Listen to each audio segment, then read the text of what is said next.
Okay, let's get into your reading, Aries.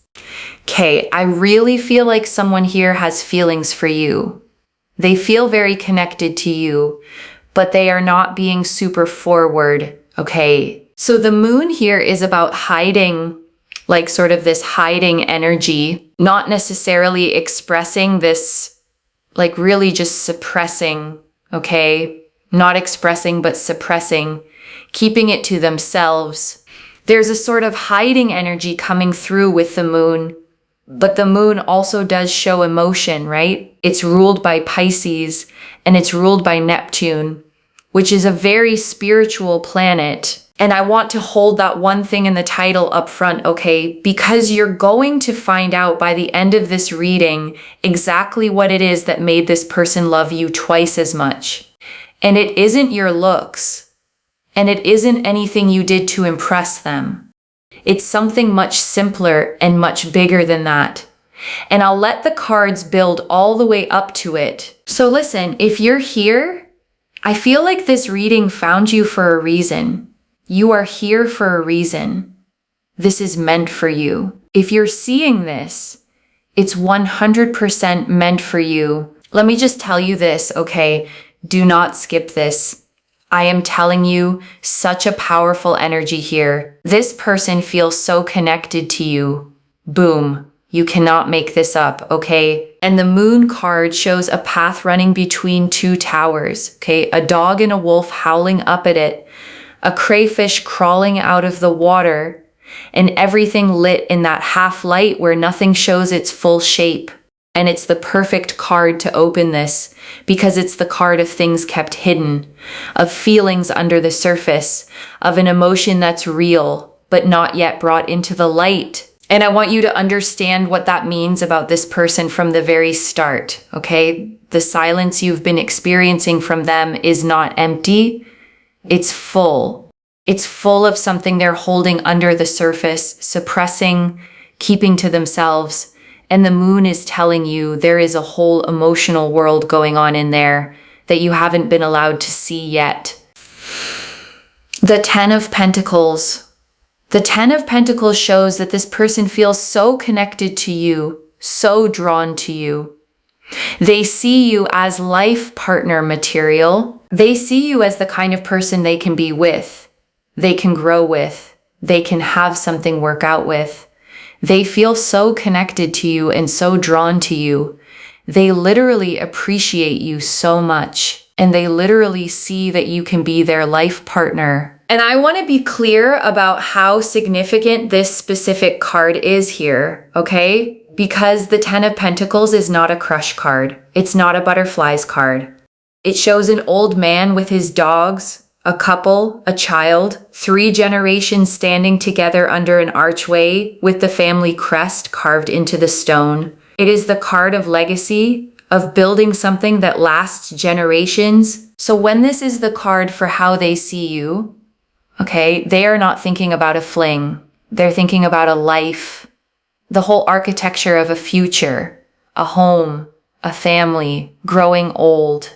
That's the scale of what they see when they look at you. And that scale is part of why they've gone so quiet, because it's a lot to feel and not know what to do with. And I want to name something specific about being seen this way, okay? Because it cuts both directions. Being seen as life partner material is the most flattering thing in this reading.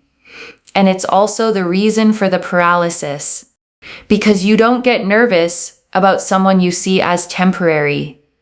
You get careful, painfully careful, about the person you've decided you want for life. So the very weight that's freezing them, okay, is the proof of how seriously they're taking you. A casual feeling moves fast because it has nothing to lose. A life partner feeling moves slow because it feels like it has everything to lose, and this person is moving slow for the biggest possible reason. Now, with the Five of Swords, I'm going to check this out, because why did the Five of Swords come out with the Ten of Pentacles? Okay, the Five of Swords. This person loves you a lot. They care so much about you, okay? They feel like you are so, so special. Your person here feels that you are so, so special. You are so kind.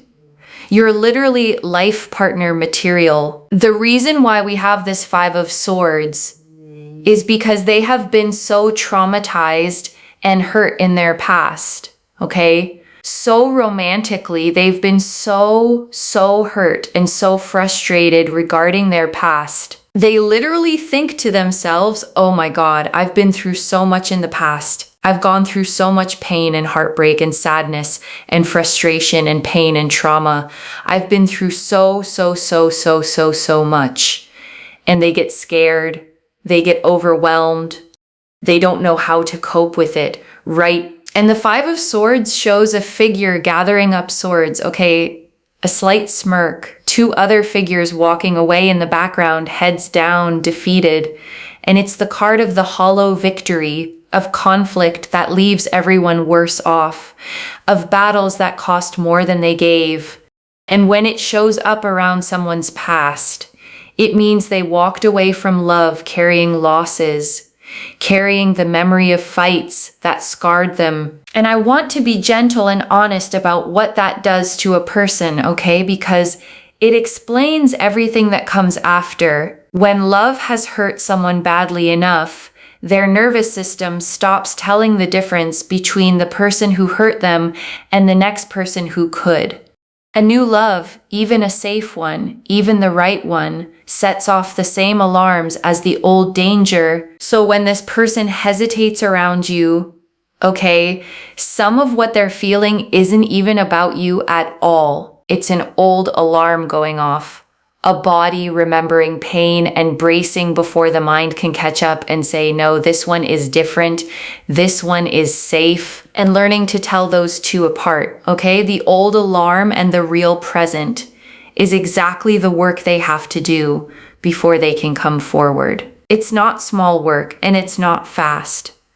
But the Page of Swords and the Hanged Man both say they're genuinely doing it. And so because they've been through so much like pain and trauma in the past love-wise, they get very scared coming forward, but they know that you are the one, okay? They know that you are the one. They just have to get through that trauma and that pain that they've been through. It's not that they are still hung up on their past situations or connections. It's more so the fact that they've been through so much in the past that obviously they just get really overwhelmed, like doing it again. And I want to sit with that distinction, okay, because it's genuinely important and easy to get wrong. They are not hung up on an ex. This is not someone pining for someone else. The thing holding them back is not another person. It's the memory of pain. And those are completely different blocks. It's a bit like, right? If you've been rejected for a job 20 times, going to that 21st job interview can feel quite overwhelming. Even if you feel like, okay, that's definitely going to be the one, you can still have reservations and doubt. It's very normal, right? So that's what I see here, is that they literally believe that you are the one for them. They feel like you are so connected to them. They feel like you are their person, okay? And I want to draw out one more layer of that job interview picture, okay? Because it explains the exact flavor of their hesitation. The person who's been turned down 20 times doesn't just fear the 21st no. They fear their own hope.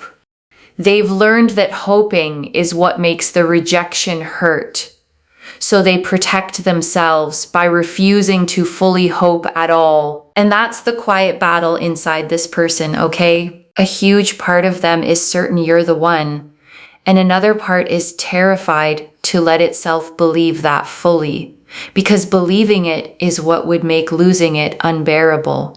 So they hold the certainty and the fear at the very same time. And that is an exhausting way to carry a feeling this big.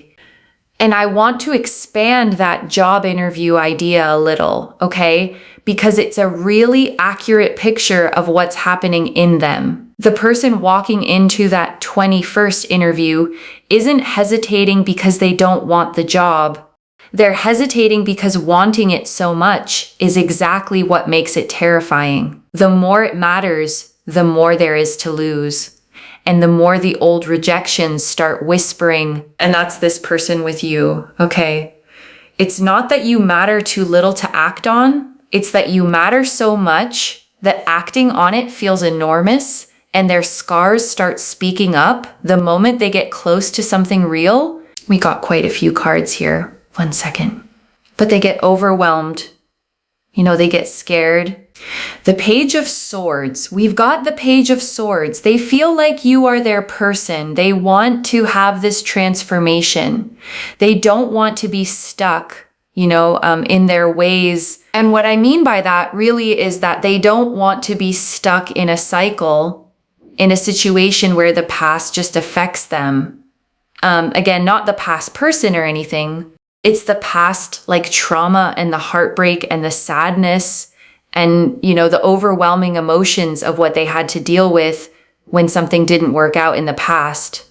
They don't want to be stuck in that kind of energy. And the Page of Swords is shown standing on a windy hilltop, okay? Sword raised, hair and clothes blown back, alert and ready and looking forward. It's the card of new mental energy, of someone deciding to face something with clear eyes, of the first move toward a breakthrough. So this card is genuinely hopeful, okay? Because it means they don't want to stay stuck. They're not resigned to their fear. There's a part of them actively wanting to break the cycle, to be different this time, to not let the past run the future. So they know that you're the one. The Hierophant here shows family energy, okay? This is Taurus energy. You've got double Taurus energy here. We got the Bull here as well.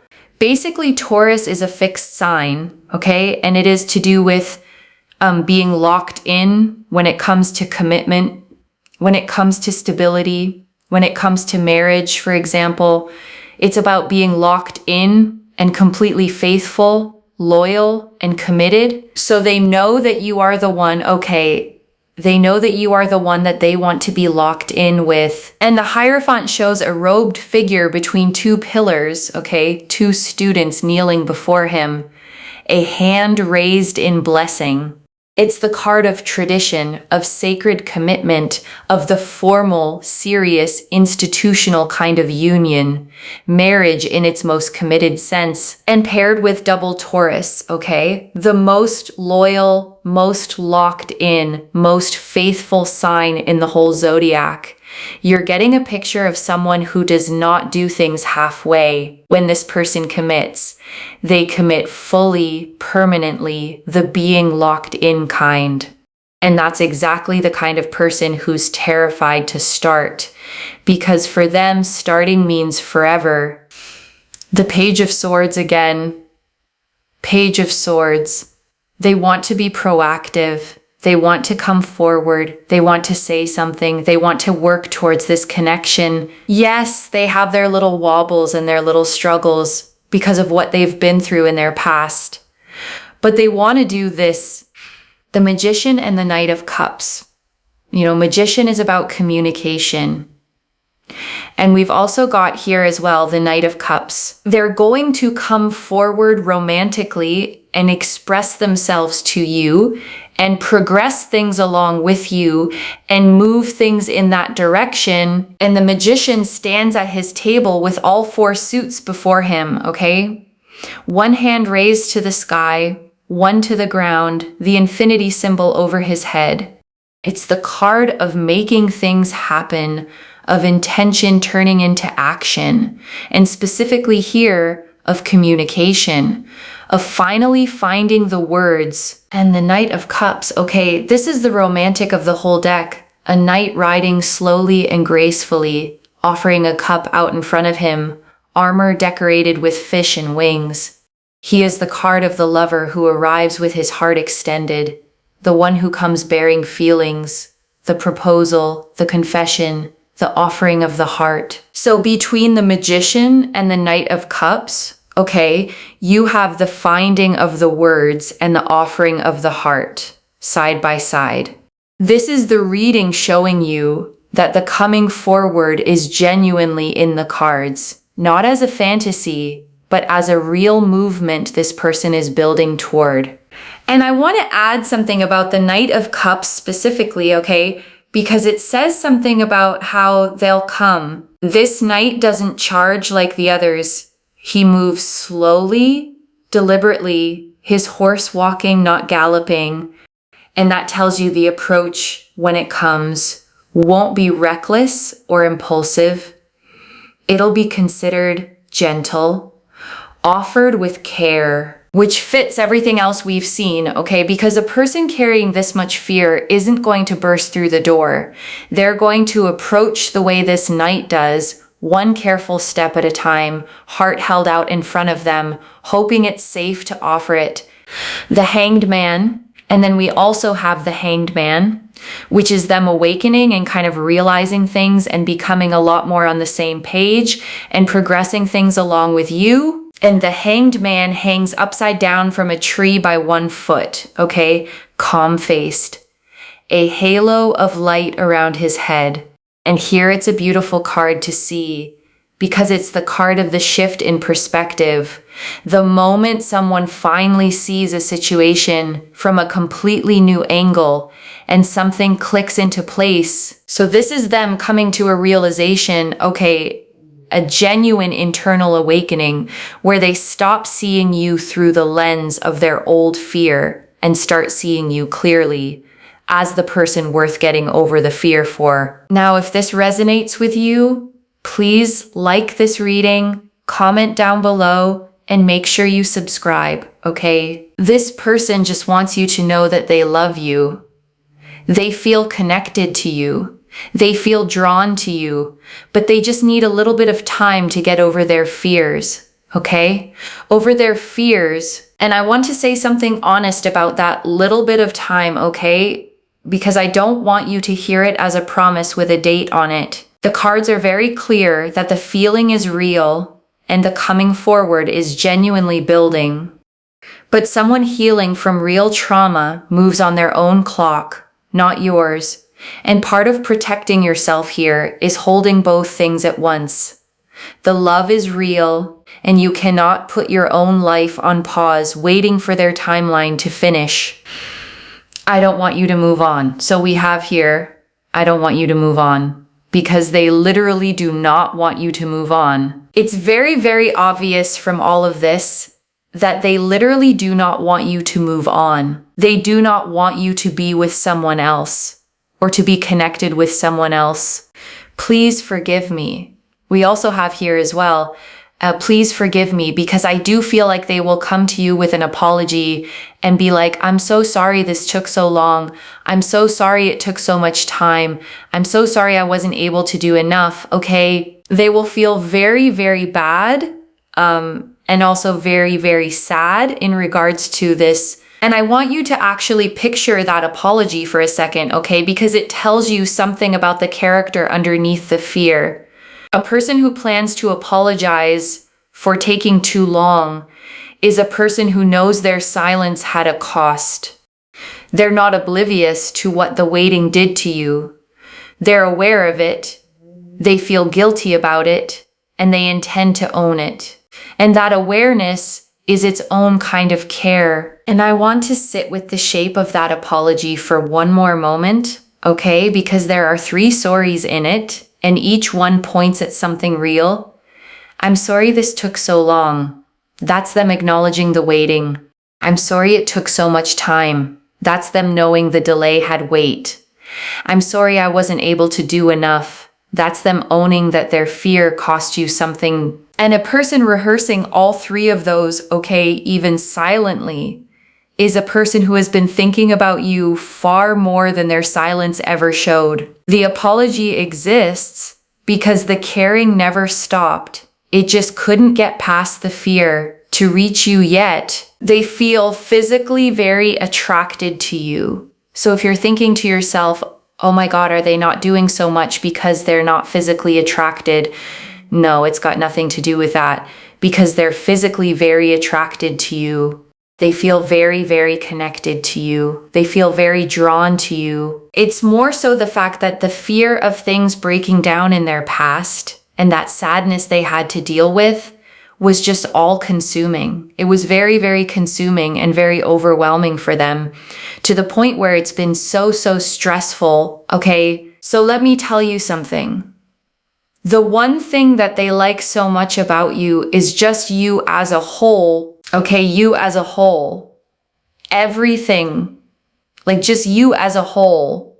That's the one thing that they really, really like about you, is just you as a whole. You with everything, because you might think, oh, is it because of this? Or, certain parts of your like insecurity, the way you're thinking to yourself, is it because of this?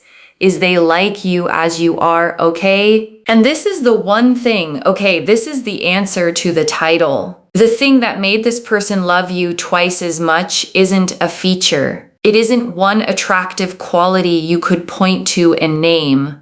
It's the whole of you, the entire person, the parts you'd list as flaws included. The one thing that they really, really love about you is who you are. Like you as you, okay? So they're going to come forward. Don't worry. This person right now is sort of in a hide and seek energy where, they're not really doing a lot, right? But they're going to come forward and they're going to express themselves to you, and they're going to be very proactive towards you and make things work. And we do have here, just be patient with me, and they don't want you to move on, okay? But focus on yourself. You take care of yourself and just make sure you're not sitting around and waiting. I think that, that just is all consuming for you energetically. It's not going to help you. It's not going to make you feel good. So don't just sit and wait. You know what I mean? Focus on you. You put yourself first. Very important stuff. And I want to underline that advice, okay? Because it's the single most important instruction in this whole reading. And it's easy to skate past in all the romance. Be patient with them if you choose to. But patient is not the same as waiting. Patience is living your full life while leaving the door open. Waiting is putting your life on hold with your eyes fixed on a door that opens on someone else's schedule. And the second one hollows you out, okay? It drains you. It makes you smaller. And ironically, it makes you less like the whole vibrant, complete person they fell for in the first place. So focusing on yourself isn't giving up on them. It's staying the exact person they don't want to lose. The Tower. We've got the Tower. So there's a rebuild. There's a sense here of things really progressing. Building, the building blocks. There's a lot of progress. There's a lot of movement. There's a lot of, there's just a lot more that is going to happen, basically. And it's like Rapunzel. I remember the story of Rapunzel here, because I feel like they're going to come up and to a degree come in, work for the connection. And I feel like that's really something that's going to happen.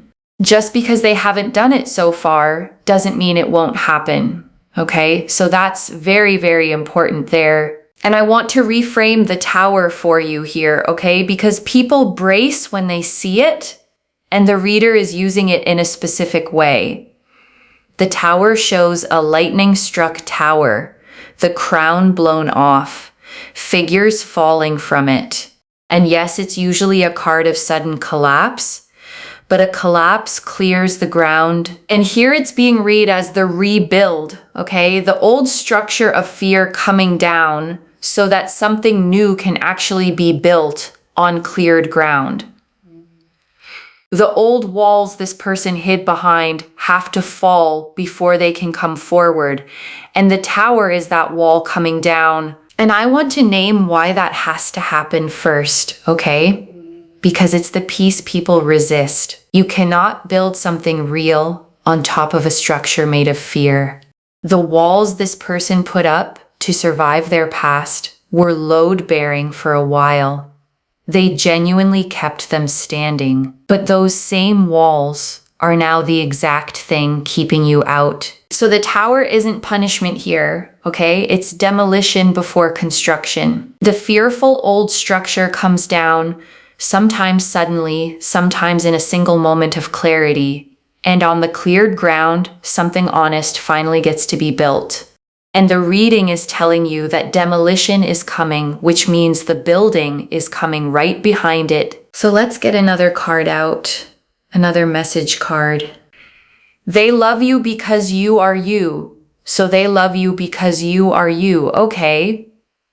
With all your emotions and all your vulnerabilities and all your sensitivities and who you are as a person, they love you for who you are. That's the one big thing. Okay. It's not that, oh, they just like your body or, oh, they just like, your hobby or something. It's you for you. And I want to slow all the way down here, okay? Because this is the heart of the whole reading and it deserves more than a passing line. They love the parts of you that you've been taught to apologize for, the emotions you think are too much, the vulnerabilities you try to hide, the sensitivities you've been told to toughen out of. Those exact things, okay? The ones you count as your flaws are the things this person looks at and loves, not tolerates, loves.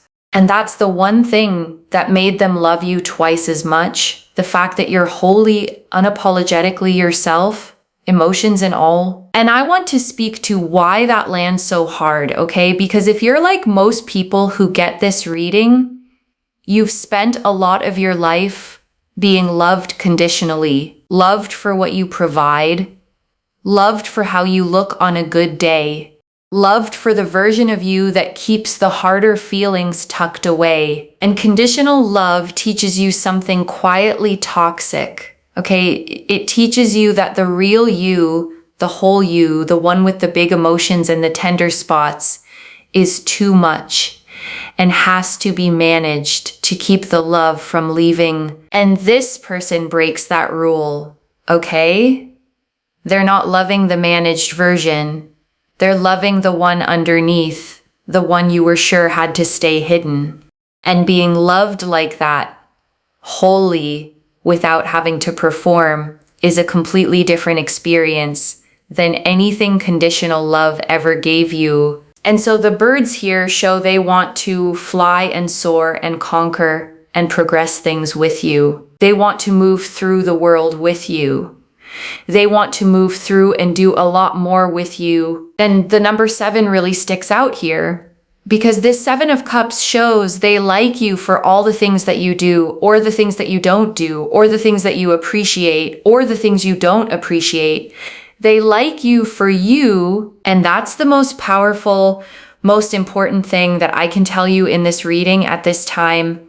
And the 7 of Cups shows 7 cups floating in the clouds, okay? Each holding something different, a face, a jewel, a wreath, a dragon, a glowing figure. And usually it's a card of too many options, a fantasy and choice. But here it's being read as all the different facets of you, all the many cups that make up a whole person. And this person doesn't want just one of them. They want the whole set, every cup, the full, complicated, complete you. And before the final message, I want to leave a few things to actually hold on to. Okay, the first, the block is fear, not doubt about you, loves. Every card said the feeling is enormous. The 10 of Pentacles, the Hierophant, the double Taurus, life partner, locked in, forever energy. What's holding them back is the 5 of Swords, old trauma, not any hesitation about whether you're worth it. They've already decided you're the one. The second, the one thing they love is the whole of you, not your looks, not one quality, the entire person, emotions and vulnerabilities and sensitivities included. And I want you to actually take that in because you've probably spent years thinking those were the parts to hide. They're the parts that made someone love you twice as much. The third, focus on yourself and mean it. Patient is not the same as waiting. Live your full life. Keep being the whole, vibrant person they fell for, and let them do the work of getting over their fear on their own side of the street. You don't heal it for them by shrinking your life down to a waiting room. And I want to answer one more thing. Okay, why this reached you now with this much specific detail?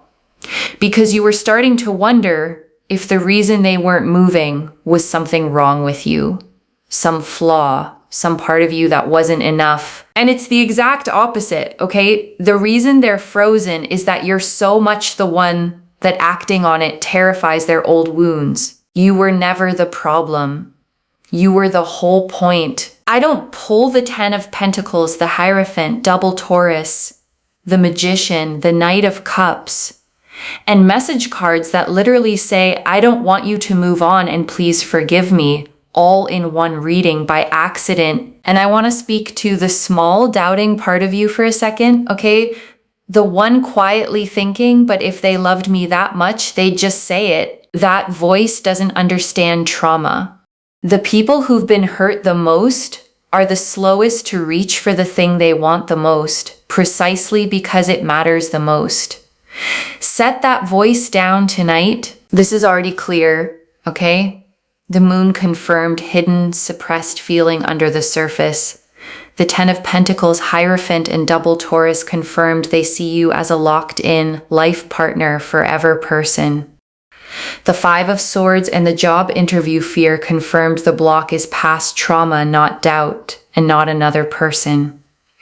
The Page of Swords, Magician, Knight of Cups, and Hanged Man confirmed they want to break the cycle, find the words, and come forward. The message cards confirmed they don't want you to move on and they'll apologize for the delay. And the Tower and 7 of Cups confirmed a rebuild and that they love the whole of you exactly as you are. So let me lay this all out one final time. Okay, slowly, so it actually settles. Someone sees you as their life partner, okay? They're locked in forever, the one person.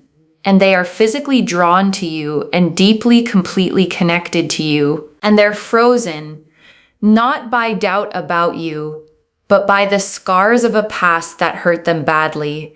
And they're working genuinely toward getting over it and coming forward with an apology for the delay. And the one thing that made them love you twice as much is the whole of you. Every emotion, every vulnerability, every part you thought you had to hide. And your job is to keep being exactly that whole person, focused on your own life, not shrinking into a waiting room for them. One message. They didn't fall for one thing about you. They fell for all of you, which is the one thing you can never lose by being yourself. If this resonated, loves, let me know what hit hardest. I genuinely read every comment, okay, even the ones I can't always reply to individually. Your story becomes part of the reason this reading keeps finding the next person who needs it too. Like this reading, and make sure that you're subscribed, and I'll see you in the next one. Wherever you're watching this from, okay, I want you to actually feel this settle in before you go. You have probably spent a long time, okay, believing the way to be loved was to hide certain parts of yourself, to be less emotional, less sensitive, less much, to smooth yourself down into something easier to want. And here is someone who looked at all of it, okay, the emotions, the vulnerabilities, the sensitivities, the whole unedited person, and loved you more for it, not less. So please stop hiding the parts you thought disqualified you, okay? Because they're the parts that made someone fall. The whole of you was never too much. It was the exact thing that made you unforgettable. Take care of yourself. Bye, loves.